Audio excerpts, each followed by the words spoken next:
బిడ్లారా, దేవుని యొక్క వాక్యాన్ని చదువుకుందాం. 2వ దినవృత్తాంతములు 7వ అధ్యాయము 14వ వచనాన్ని చదివి వాక్యం నేర్చుకుందాం. దేవుడిచ్చే ఆశీర్వాదాన్ని పొందుకుందాం.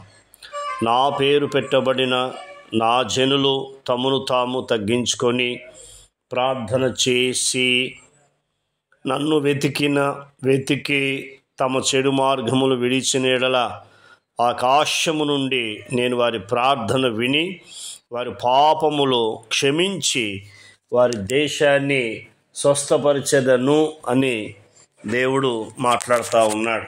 నిజమే. మరి ఇక్కడ మాట్లాడుతున్న మాట కొన్ని విషయాలు మనం ధ్యానించుకుందాం. ఆయన చెప్తున్నాడు ఏంటంటే, నా పేరు పెట్టబడిన నా జనులు అంటున్నాడు. అంటే యేసుక్రీస్తు ప్రభువును నమ్ముకున్న మనము ఎలా ఉండాలో ఈ వాక్యం ద్వారా మనతో మాట్లాడుతున్నాడు. ఎందుకంటే యేసుక్రీస్తు ప్రభువారు భూమి మీదికి రాకముందుకు పరలోకాన్ని విడిచిపెట్టాడు, తన సింహాసనాన్ని విడిచిపెట్టాడు, అలాగే తండ్రి యొక్క సహవాసాన్ని విడిచిపెట్టి తను తాను తగ్గించుకొని మన కొరకు ఈ లోకానికి వచ్చాడు. మన యొక్క పాపములు, మన యొక్క రోగాలు ఆయన భరించి ఈ లోకములు ఎన్నో శ్రమలు, ఎన్నో నిందలు పడ్డాడు. అలాగే తనను వెంబడిస్తున్న శిష్యుల పాదాలు కూడా కడిగాడు. అంతగా తగ్గించుకున్నాడు. మనుషులైన మనం తమను తాము తగ్గించుకోమని చెప్తున్నాడు. మొదటిది. రెండవది, ప్రార్థన చేసి అన్నాడు, అంటే ప్రార్థన చేయమంటున్నాడు. మూడవది, నన్ను వెతికి. నాలుగవది, చెడు మార్గములు విడిచిన యెడల మాట్లాడుతున్నాడు. అంటే 4 చాలా ప్రాముఖ్యమని. తగ్గించుకున్న వ్యక్తి ఖచ్చితంగా ఏం చేస్తాడంటే ప్రార్థిస్తాడు. ఖచ్చితంగా ప్రార్థిస్తాడు. ప్రార్థించినప్పుడు ఏమవుతుంది? ఏం చేస్తున్నామంటే దేవుని వెతుకుతాం. శ్రమలు వచ్చినప్పుడు, బాధలు వచ్చినప్పుడు, కష్టాలు వచ్చినప్పుడు, నిందలు వచ్చినప్పుడు వారి వైపు వీరి వైపు చూడకుండా దేవుని సన్నిధిలో కూర్చొని ప్రార్థిస్తూ దేవుని మీద ఆధారపడుతూ దేవుని వైపు చూస్తాం. 4వది చెప్తున్నాడు ఆయన, చెడు మార్గములు విడిచిన యెడల అంటున్నాడు. చెడు మార్గములు. మరి మనకు మంచి మార్గం ఏంటి, చెడు మార్గం ఏంటి ఎలా అర్థమవుతుంది?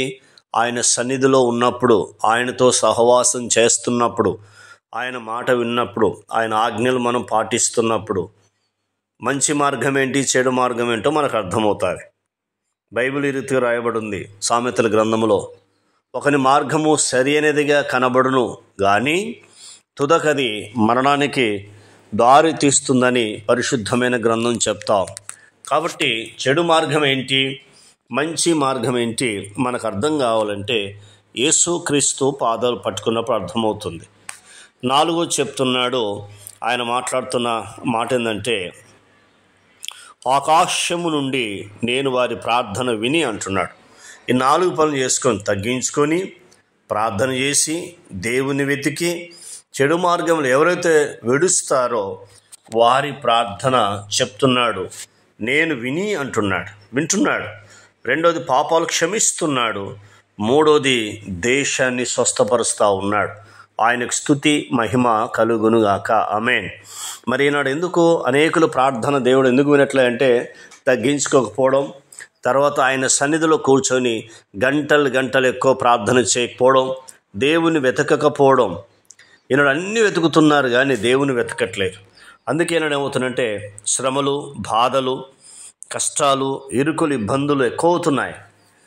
కానీ అవి పోవట్లేవు అంటే నువ్వు తగ్గించుకోవట్లేదు. తగ్గించుకుంటున్నప్పుడు ఖచ్చితంగా చెడు మార్గం విడుస్తావు. విడిచిన యెడల ఆకాశం నుండి వారి ప్రార్థన విని, దేవుడు ప్రార్థన ఎప్పుడైతే వింటాడో ఫస్ట్ మన పాపాలు క్షమిస్తాడు. తర్వాత మూడోది, దేశాన్ని స్వస్థ